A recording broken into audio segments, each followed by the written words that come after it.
everybody, welcome to Life with a Side of Autism. I just thought about something I just wanted to share, so I came down here in my pajamas to shoot the video while it was still fresh in my mind. If you want to hear about what's keeping me up, stay tuned.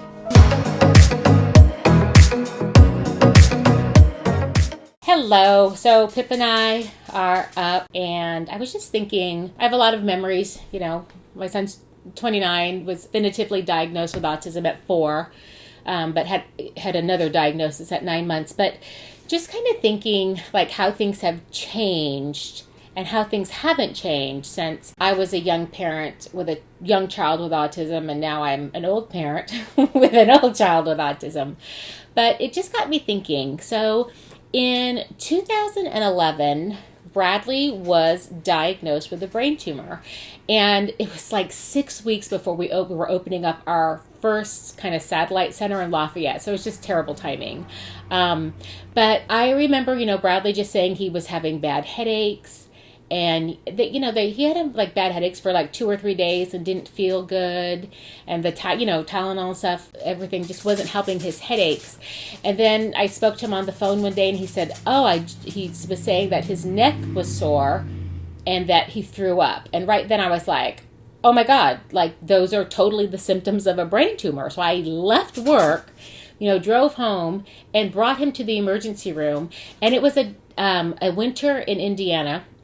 So 2011, it was like February, and it was a really, really cold, really, really icy winter. And I brought him to the emergency room, and there were so many people because there were so many slip and falls. So many people had broken bones, and the waiting room was packed.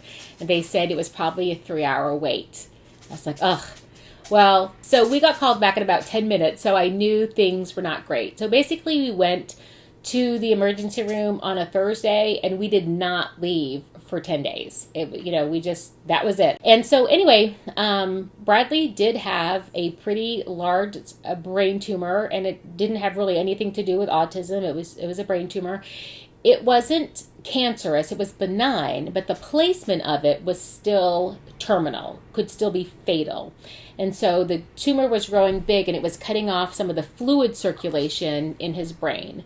And so, because we were there, we got admitted on a Thursday night, then they started trying to assemble a team on Friday, and they don't want to do a big surgery like this on a Saturday or over the weekend unless they had to, so they just kind of stabilized him, and we did the surgery on Monday. But a doctor would come in and talk to us and say, like, okay, I could do the surgery, but I'm not the best person to do the surgery. I'm going to send in this doctor.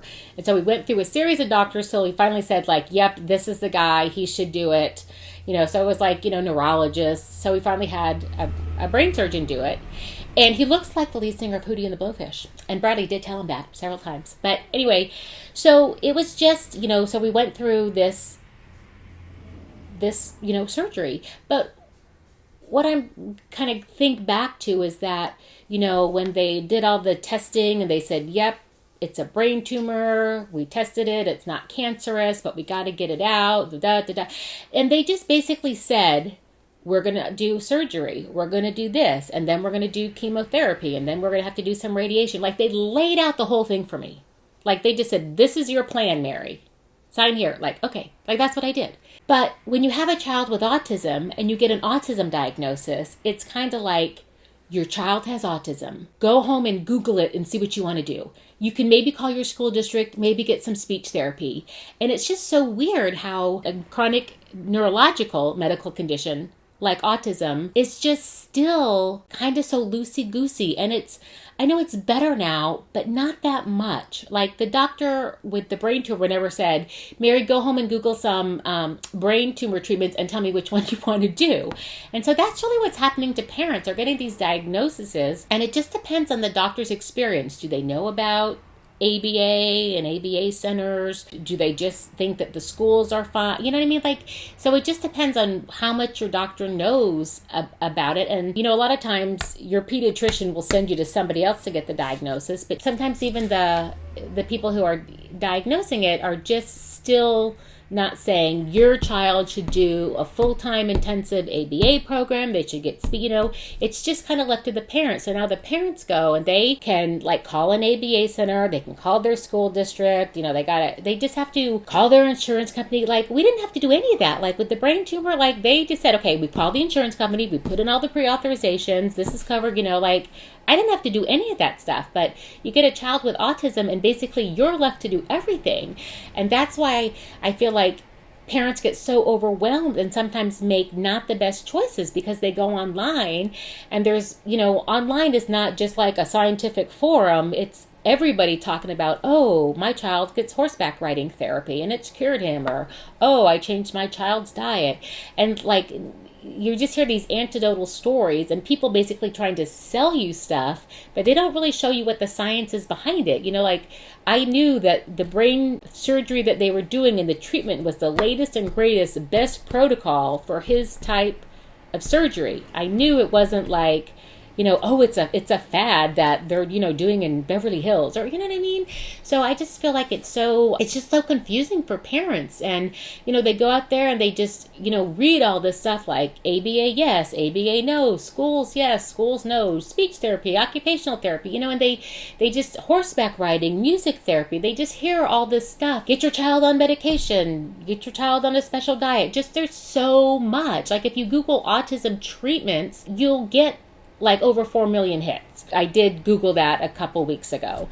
And it's just overwhelming for parents. And so I think as an autism parent and somebody who works in the autism industry, what I really strive for is to, help parents, really make the right decisions and really not get sucked in to the fads. And, because you don't want to waste time. Like my Aunt Miga Michelle, my good friend Michelle, who's an autism parent, she always has said with autism, time is brain. And it's so true. Like you want to get them into treatment as early as you can because, there is always the chance for the best outcomes. And you do anything younger, you're going to, if you start playing a guitar, it's better to learn how to play the guitar at 10 than it is at 25, and better to learn a foreign language at 18 months than try to learn it, when you're 10. So I just worry and just get upset sometimes when I see parents trying to do, of course, we always want to do the path of least resistance. So, is there a pill, or is it just changing a diet, or is it like these magic supplements?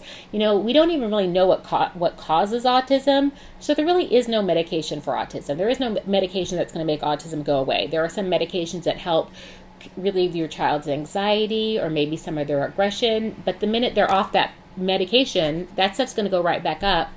So we have to, treat autism at its core, which is really like, teach and the repetitive things to increase skills. And then if they have behaviors that we don't want, ways to get rid of them and replace them with more appropriate skills. So at the end of the day, it comes out to, we just have limited resources. We only have so much time and we only have so much money, and we have to pick and choose what we think the best thing is. And I'm just hoping that as we, move forward with autism awareness, that the people diagnosing autism are really helping to lead the parents into like really the most evidence-based right treatment. So I just think it's really important, that parents have, the right information. Of course, you go to an ABA center, they tell you this.